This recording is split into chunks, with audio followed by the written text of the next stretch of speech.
అన్న నమస్తే. నమస్తే. ఏం పేరే? దీప్ లాల్. దీప్ లాల్ గారు ఏం చేస్తుంటారు కాక? నేనా ఏం లేదు, వర్కర్గా పని చేస్తుంటా.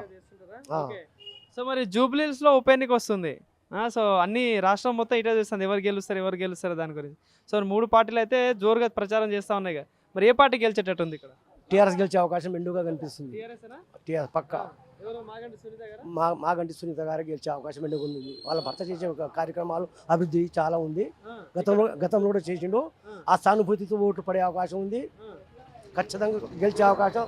మరి ఇప్పుడు పార్టీ అధికార పార్టీ ఏమో కాంగ్రెస్ ఉంది గవర్నమెంట్, మరి ఎట్లుంటది ఆయనకు గెలిస్తే ఎట్లుంటది? మరి అధికార పార్టీ రాకపోని ఉండని ఉండకపోని పక్కా టీఆర్ఎస్ గెలిచే అవకాశాలు ఎక్కువ శాతం కనిపిస్తాం. 99% కనిపిస్తుంది. కాంగ్రెస్ పార్టీ గెలుస్తుంది, మేము ఇచ్చిన 6 గ్యారెంటీలు అందరికి అందుతున్నాయి, ప్రజలు మా వైపే ఉన్నారు అంటున్నారు. ఇక ప్రజలే చెప్తారు 6 గ్యారెంటీ, ఒక గ్యారెంటీ అమలు పరచలేదు ఇంతవరకు. ఒక మహిళా బస్ సౌకర్యం ఒకటే ఉంది, అది కూడా వేస్ట్. చేసే కార్యక్రమాలు రెట్టింపు బస్ ఛార్జ్ మగవాళ్ళు పెంచారు, అక్కడ తీసేసిండు అంతే. ఇంకేం మీ ఇంట్లో ఏమైనా వస్తున్నాయి ఆ పథకాలు? మరి ఒక్క పథకం రావట్లేదు నాకు. ఒక్క పథకం ఫ్రీ కరెంట్ రావట్లేదు. అవును, ఫుల్ కట్టాలి. అందుకు కడుతూనే ఉన్నాము, ఇప్పుడు చెల్లిస్తూనే ఉన్నాము. మరి గ్యాస్ 500కి రావట్లేదా? రావట్లేదు. 500 లేదు, ₹1 లేదు. 930, 60 కట్టాలి, చెల్లించాలి అంతే.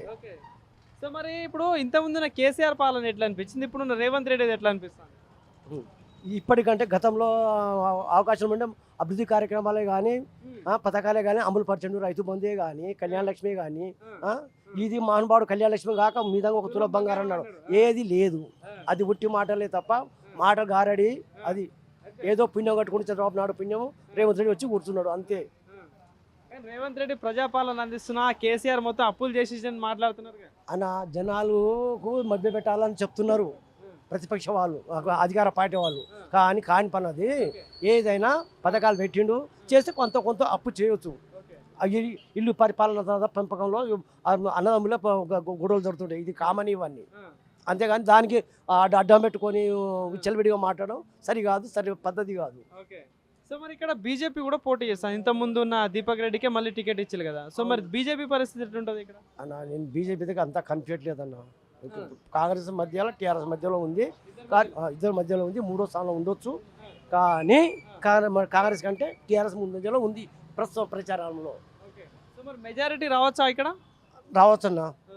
18,000, 20,000 దాకా కొట్టే అవకాశం మెండుగా కనిపిస్తుంది. కానీ ఇప్పుడు మాగంటి సునీత గారు రాజకీయంగా ఇప్పుడే కొత్తగా వస్తున్నారు. సో మరి ఎట్లా మరి అభివృద్ధి చేస్తారంటారు ఇక్కడ? ఒకవేళ గెలిస్తే చేసే అవకాశాలు ఉన్నాయి, చేస్తారు కూడా. నమ్మకం ఉంది, జనాలలో కూడా నమ్మకం ఉంది, ఆ సానుభూతి ఉంది. మరి నవీన్ యాదవ్ ఎందుకు గెలవడంటే ఏం చెప్తావు అన్న? నేను చెప్పాను, కానీ ఒకప్పటి నుంచి ఎట్లా ఉందో వాళ్ళ గత చరిత్ర గురించి మనం చెప్పాల్సిన అవసరం లేదు, జనాలకు తెలుసు. గెలిపిస్తే మొత్తం ఆ పథకాలన్నీ ఇస్తా అంటున్నారు కదా. నవీన్ యాదవ్ గెలిపిస్తే పథకాలు ఇస్తా అంటున్నారు కదా. పథకాలు ఇస్తానే మాట దూరం అయిపోయిందన్న. ఈ స్టార్ట్ చేయాలి, ఏది కావట్లేదు కదా. 6 గ్యారెంటీ ఇంతవరకు అమలు పరచలేదు. ఏ పథకాలు అధికారంలో చాలా చెప్తారు. ఇప్పుడు జూబ్లీహిల్స్ రేషన్ కార్డులట, సన్న బియ్యం బాగా ఇస్తున్నారట, నిజమేనా అన్న? ఒకటి చెప్పనా అన్న, అదే బియ్యాన్ని పాలిష్ చేసి ఇస్తారు అంతే. దొడ్డు బియ్యాన్ని పల్సర్ చేస్తారు, పాలిష్ చేసి ఇస్తారు అంతే. జనాలను పిచ్చోలేం గారు. Thank you.